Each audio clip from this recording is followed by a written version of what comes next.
Good. Nice. Okay, we're missing a few people, but it's okay because we're going to start and we will just need to catch these people up. Amazing. Welcome to day 2 of RPM. You know, you only get 2 of these in your term. They'll finish before you know it. Yeah. And then you'll be like sad. Cool. Welcome. So what are we going to talk about today? So we're going to be talking about diversity, equity, and inclusion for the next 30 minutes together. So it's not one of those spaces where it's like, oh, this is your CTA, these are the things you need to do in planning, or these are already the list of action steps that we require from you. It's not really one of those spaces. It's more space for us to have a conversation and for us to be on the same page with what diversity, equity, and inclusion could mean for ISAC as a whole, and therefore what it could mean for the region, and also what it could mean for your entity as well, right? So here are the objectives, mainly just for us to have a shared language so that we're all talking about the same thing. Then we're going to have some personal reflection time as well, but also you have a chance at the end to also like bring some of your thoughts to me. And then the last thing is that you just understand more a little bit about what we're going to be doing as a global structure, so that when we're talking about diversity, equity, and inclusion, then you kind of know like what we are talking about, what we're referring to as well. So hopefully we're going to have some nice conversations. Hopefully you have some aha moments. And then you also get to hear from like other MCPs about what they also think about the topic as well. Cool. So that's what we're going to do. First things first is that we're going to talk about shared language together. So I just have 4 slides, so super simple, so that I can define a little bit about what does diversity, equity, and inclusion mean. And why it's important to have shared language is that when I'm talking to any like consultant, or if they're giving examples from the clients that they work with, and one of the reasons why it's important is because it's a topic that has a lot of different concepts, a lot of different meanings, a lot of similarities, a lot of nuances, but all of these things actually impact how people actually perceive the topic, or how we can actually start seeing some real actions only by if people are actually talking about the same things and coming onto the same page. So one of the things that they always tell us to do is that you should define for yourself as ISAC, what does diversity mean for ISAC, or what does inclusion mean for ISAC, or what does equity mean for ISAC? We don't have that yet because we're still at the first stage of kind of defining what it means for us, right? So I just pulled some very basic definitions about what diversity, equity, or inclusion could look like. So I think the infographic is pretty clear. It's like straight from Google, so you can find other ones that are very similar. So diversity is all the ways in which people differ. Equity is fair treatment, access, opportunity, and advancement for all people. One's identity cannot predict the outcome. And its inclusion is the variety of ways that we can include more maybe like marginalized communities and involve them in the way that we are making decisions, or in the way that certain people have authority over things. So this is kind of an example of each of them. So sometimes we use the words like interchangeably, or we use them together, but actually they have very different meanings, and they also have different intentions as well behind each of them.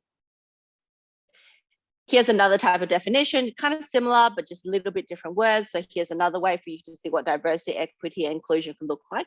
And then, for example, if you look at organizations that are actually working on this, for example, if you look at Google, or if you look at Airbnb, they may also have like other definitions of what diversity means for them, or maybe they also talk about inclusion, or they also talk about belonging as well. So while I'm going through these slides, I also want you to think about what it could actually look like for ISAC if we said that these are things that we also want to be focusing on as well. This is also another graphic where people usually get confused, which is the difference between equity and equality. So as you can see, equality is more about giving everyone exactly the same things, but equity is recognizing that everyone already starts at a different starting point, and therefore they require custom tools to be able to achieve the same outcome. So that would be the difference between equality and equity. And here is it in another graphic as well. So I can give you like 30 seconds to just look at each of the pictures. If we start at the top left, this is what inequality looks like. For example, is the fruits in the trees itself. Equity is about providing custom tools that identify and address inequality. So the first step is recognizing that actually the root cause, the fact that the tree is not giving an equal distribution of fruits to the people, and therefore we need to have custom tools in the forms of ladders to be able to help everyone to reach the objective. And equality would just be looking at it as if, okay, cool, to reach it you need a ladder, so here's the ladder, but even though it may not be the right fit for everyone. And then justice is fixing the system overall. So this is like one example of how you can think about what is the difference between equality and equity. And then I just have one more example, which I think really brings it home. in this example of like the bicycle and the different types of bicycles for different people, depending on what their needs are. And then the bicycle is a representation of the custom tools that could exist to help bridge the gap between the inequalities that naturally exist that are not the fault of the people who want to have the chance of being able to ride on a bicycle. So now that I kind of showed you some like very quick definitions of what diversity, equity, or inclusion, or the difference between equity and equality could be, what examples do you see in ISAC of this? So we're going to have more like in-depth sharing later, but here I just wanted to open with this question, and I'll just give 30 seconds thinking time, but then I would like to hear from one or two people in terms of what examples do you see in ISAC when it comes to diversity, equity, inclusion. Maybe some of the things that we're already doing, which are like promoting these things, and then maybe where are some things that are happening in the organization where we fall short. Cool. So I'll give you some thinking time for 30 seconds, and then we will share.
Cool.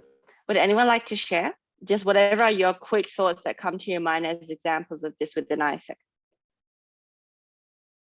It can be something globally, regionally, something within your entity, or just something you've noticed in general. I think I can share. Mm-hmm. Okay. I think diversity is mostly coming from how diverse our members are, since it's a part of our identity, as we're trying not to discriminate people from any background. From equality, I think it's coming from the opportunity that we have in ISAC, since everyone always have a chance to having a chance to apply for any role that they think that they're enough to start to getting that roles. And for equity, and I think it's coming from the responsibility that given to us, because like for example, you are a manager and you will not like the same responsibility as what it will comes to you as VP, something like that. Cool. Perfect. Thank you for sharing with us. I think Iko also wrote something into the chat as well. So it's about the involvement of different stakeholders when it comes to making decisions. Does anyone else want to share? One more person? If someone has something different.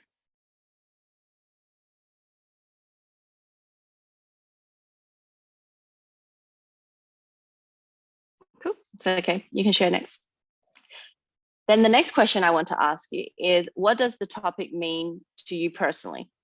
So when you think about diversity, equity, inclusion, when I was going through some of the examples, and when some other people were also sharing like examples that they've seen within ISAC, what does this topic mean for you personally?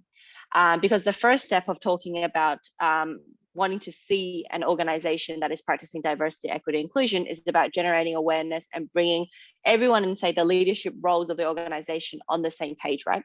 So this is a conversation that I've asked my AI team. We've had the conversation as a global structure with the RMs. We've already initiated the conversation with the steering team members just to kind of, get their thoughts. But of course, we want to extend it to the global plenary and especially to you guys as MCPs, because ultimately you guys are ones that will be, driving a lot of change and the ones that are like representing your entities. And I'm not going to get everyone to share because, in the interest of time, but also because I think this is probably a more powerful question if you have the chance to actually have an honest conversation with yourself first, and without needing, to worry about sharing with other people what other people might think, because that's not the point. But I want to ask you, like, what does this mean to you personally, and why do you think it's something that's important that we should be talking about as an organization and as ISAC, and especially as MCPs? And I think if I were to actually ask you to like share, then I think you're going to hear very different answers.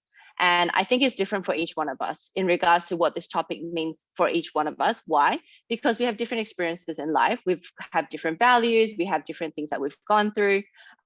We've also had different types of experiences that have also stuck with us in terms of maybe where we witnessed things that was, not being very inclusive, or maybe we were on this, like the receiving end of it, or maybe we saw it happen to someone very close to us.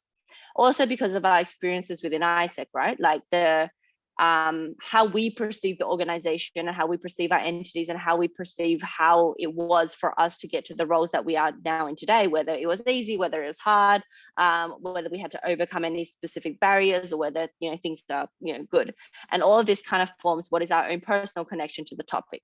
So that's why maybe for some of us it's something that we're very passionate about, or it's something that we still want to learn more about. But maybe for other people we're still not at that stage yet, because we've never really understood how it can actually impact someone negatively, or we haven't really been able to see how it has impacted someone positively either.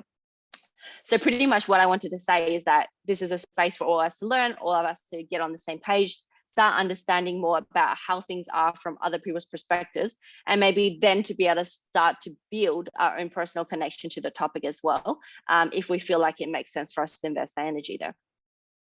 So I want to start with sharing a little bit about why this topic matters to me as a person, and why I wanted to have this conversation in the first place, and why it's something that I feel like it's important that we have this conversation as a global plenary. And it's not just something that, like I'm working with like on my laptop by myself, but actually I really wanted to include everyone in the conversation, because that's how we're actually going to be able to see some real change.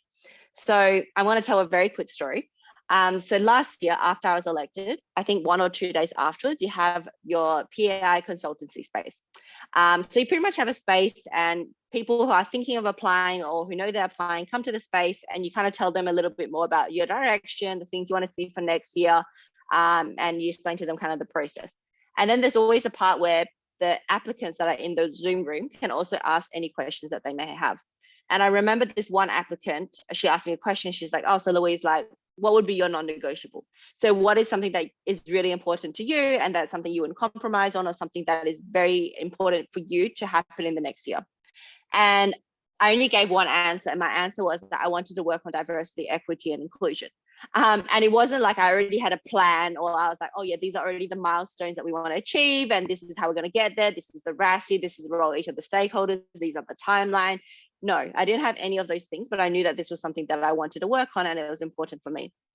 And I think where it came from was honestly like my journey within ISAC as a whole. So how I pretty much experienced how I actually went through with ISAC also influenced like why this is something that I was really passionate about. So as you guys know, I already explained myself, but my home entity is ISAC in Australia, and then I also have ISAC in Bangladesh, but like my home region is ISAC in Asia Pacific. And I remember like a conversation that I've always had, or that we've always had as an MCP plenary, was always about representation. And even like the very first MCP plenary that I was a part of, we were talking about representation. And even when I was MCVP in my very first year in 16, 17, I still remember my MCP was talking to me about representation. So I know it's a conversation that previous AP MCPs have had in the past, and it's not something that was like just unique to me or my generation, or maybe you guys now. I'm not sure how much of a conversation it is these days. And I think what's more important that I wanted to share was like the first time which I kind of like took action, or the first time that I actually was saying verbally outright that it was not okay, was after this APC 2019 FASI team announcement photo. And for me, it wasn't about the people that were being selected, but it was a concern that me and other AP MCPs shared.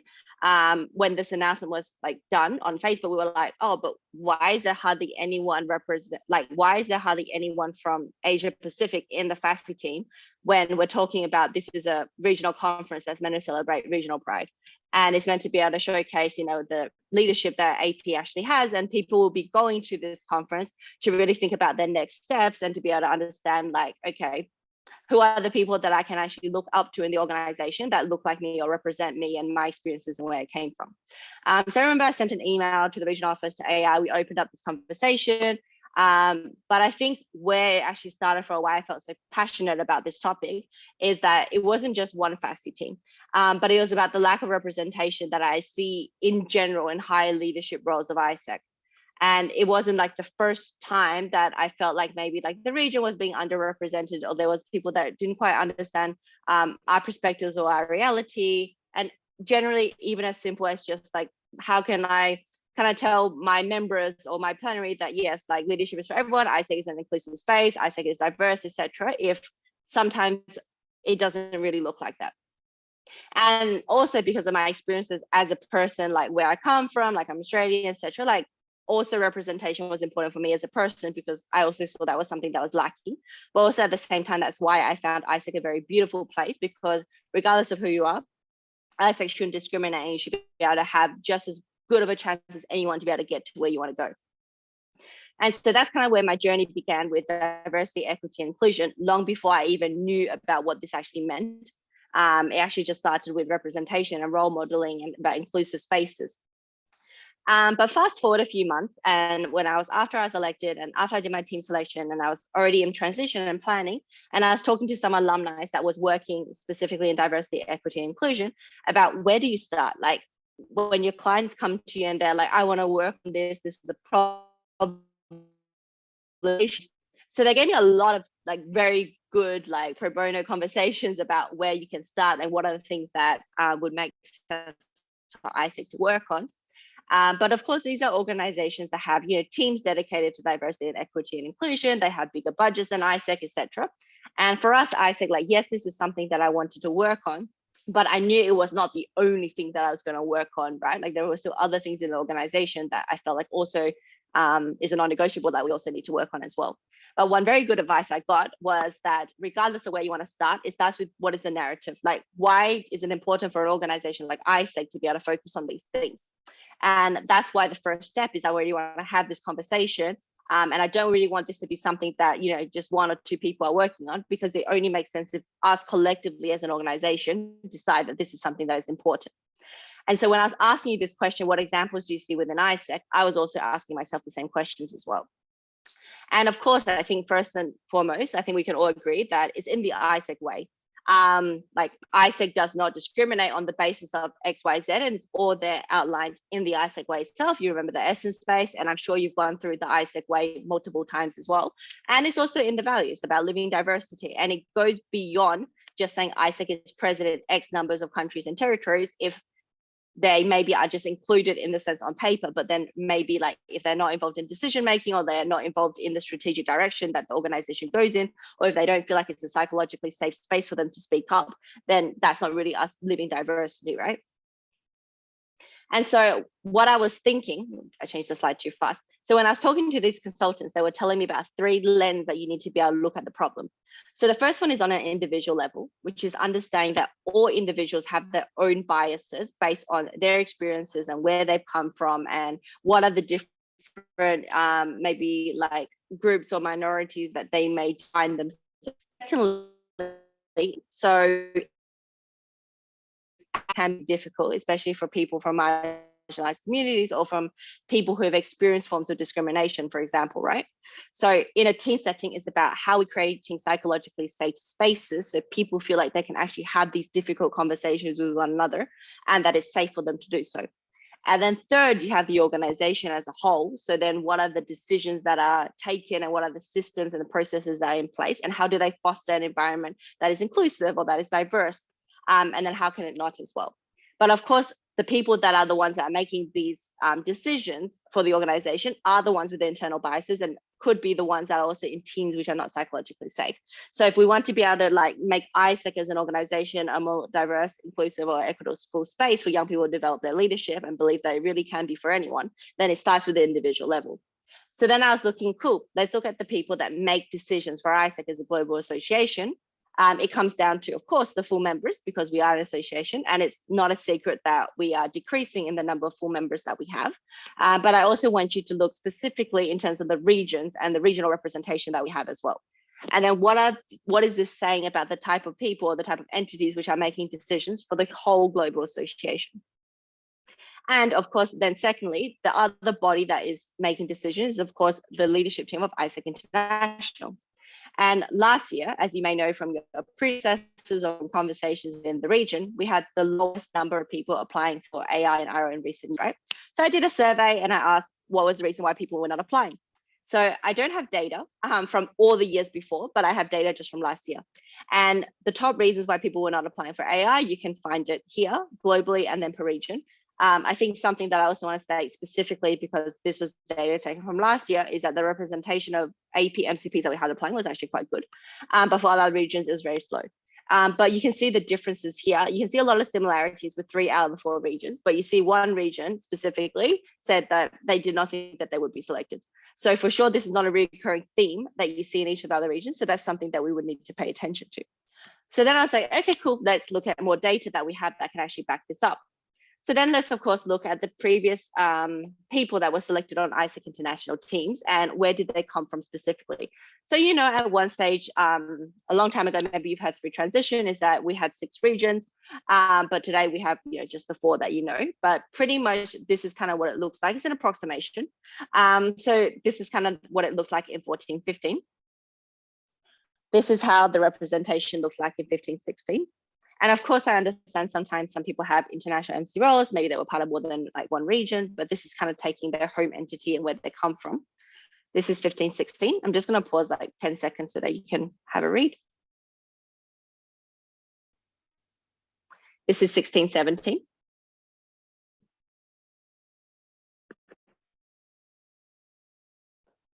This is 17-18. So this was the first year where we had the 4 regions as we know it today.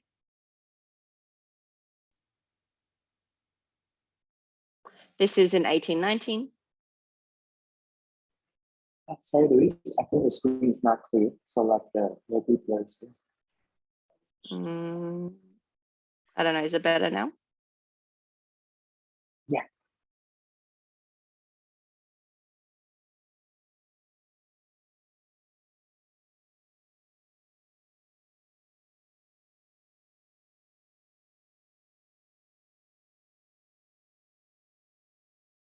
Better? Okay, cool. Let me get out because the chat box is in the way. Yep, just unmute and speak because I don't have the chat box showing, so I cannot see the chat. Cool. This is in 17-18.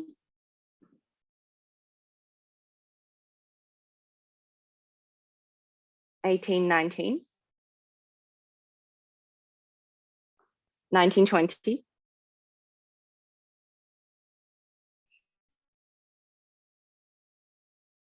20.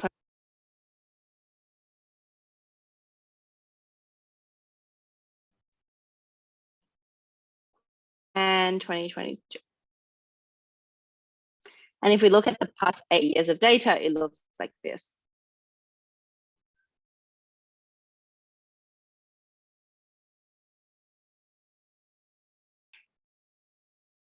And then just refresh what it currently looks like for that are making decisions for the global association.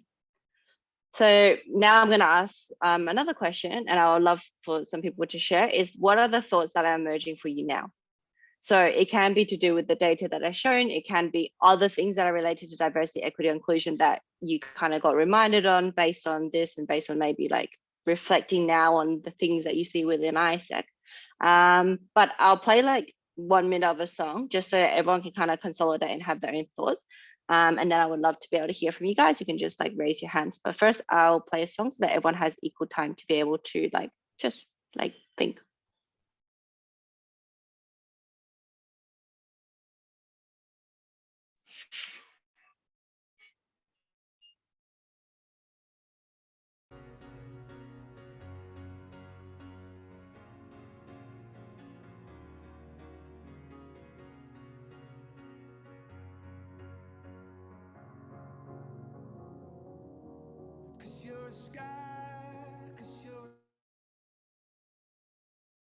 I'm gonna give you my heart, 'cause you're a sky full of stars, 'cause you light up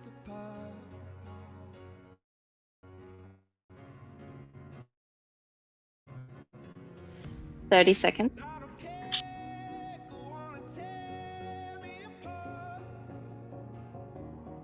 I don't care if you do.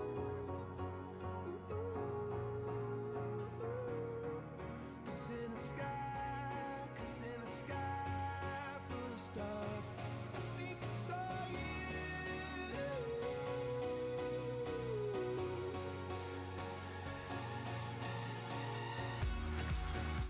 Cool. Would anyone like to share?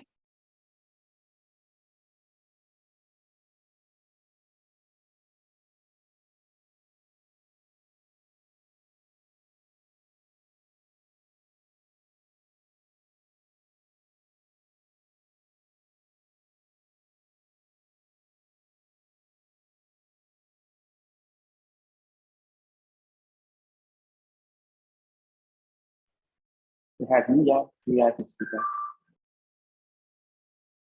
Sorry, can you hear me? I can share. Oh, okay, cool. Sorry, there was a lag. Yep, please. Yeah. Okay. When I saw this topic, actually, myself, I'm not proud of myself or my entity, because I am much more privileged and I have never been in trouble in society. So I feel like I don't truly understand what is feel like to be discriminated, and even concerning my own countries, I feel it's behind on this topic. For example, the government is typically male and older, and also the students who now belong to ISAC in Japan are, after all, only those who can afford it and relatively like smart. So there are only a few ISAC from other entities. That's because inclusive design is not in a place, and it's not diversity and equity and inclusion in truly sense of the word. So I definitely think that I should change my entity, and also we cannot change it all at once. For example, for this reason, we are now trying to start analysis inside in my entity. And for example, looking in the past, ISAC in Japan has only male MCPs, and also MCBPs are biased toward MCBPs also few women. So we need to identify the bottleneck, and from there, we hope to change the environment one by one. Yeah, that's my thoughts. Thank you. Thank you for sharing with it. I really liked it. Thank you for the honesty.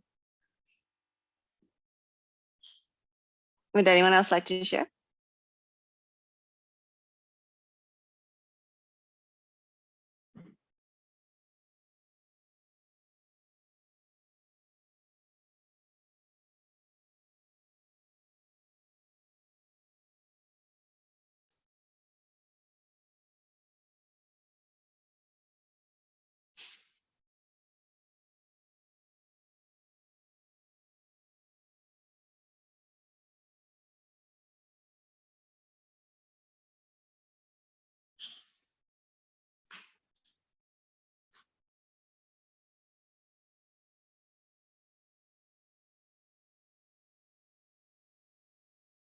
Are you guys thinking? Do you have no thoughts at this stage? Or you just don't feel comfortable sharing?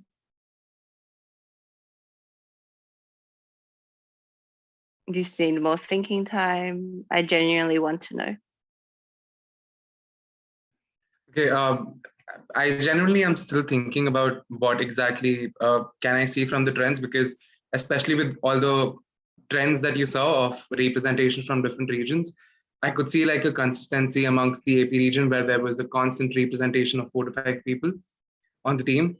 But yeah, I'm still trying to understand the external trends and the reasons that people mention as to not apply for any future roles. So yeah, I think I'll need a lot more thought process to have genuine thoughts about this.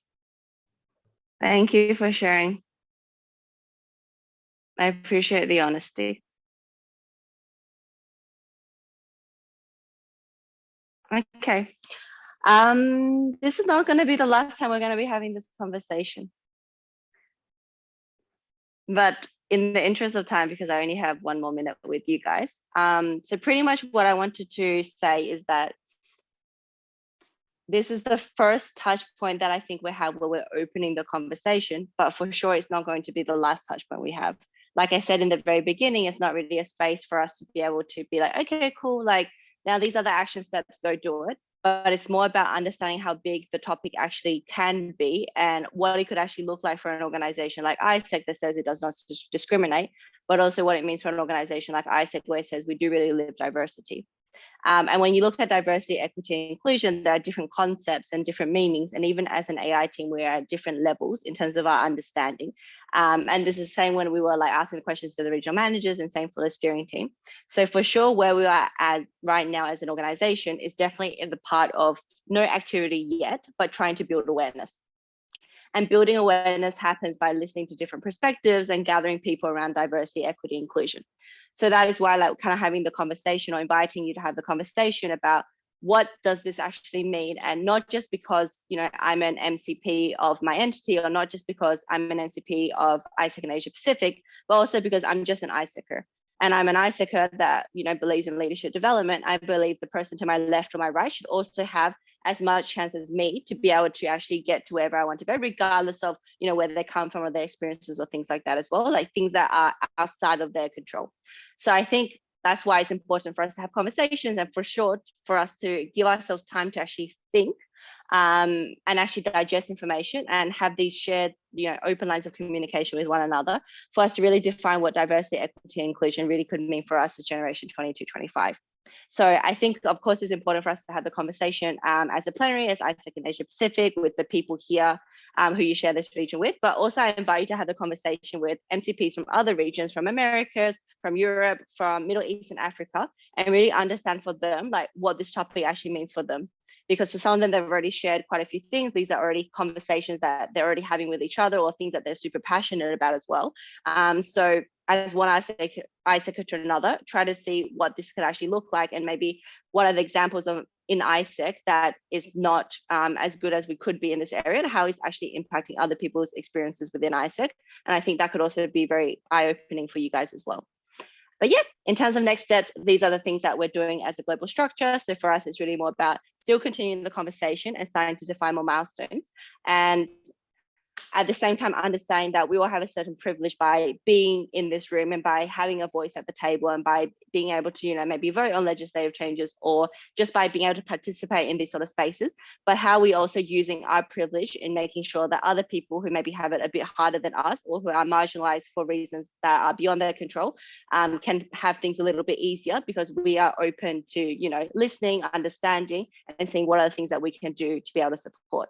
And so, yeah, that's what I want to leave this space on. And for sure, I really want to hear from you guys. So feel free to take your time, digest, go through the slides again, and then I'll be waiting for your message so that we can talk about this further later. Thank you. Thank you, Louise. Thank you, Louise, for the sections. So proud of you. So proud of you. So proud of you. Okay, and this is the last session from the way as well. So I want to say thank you and goodbye. Have a nice day.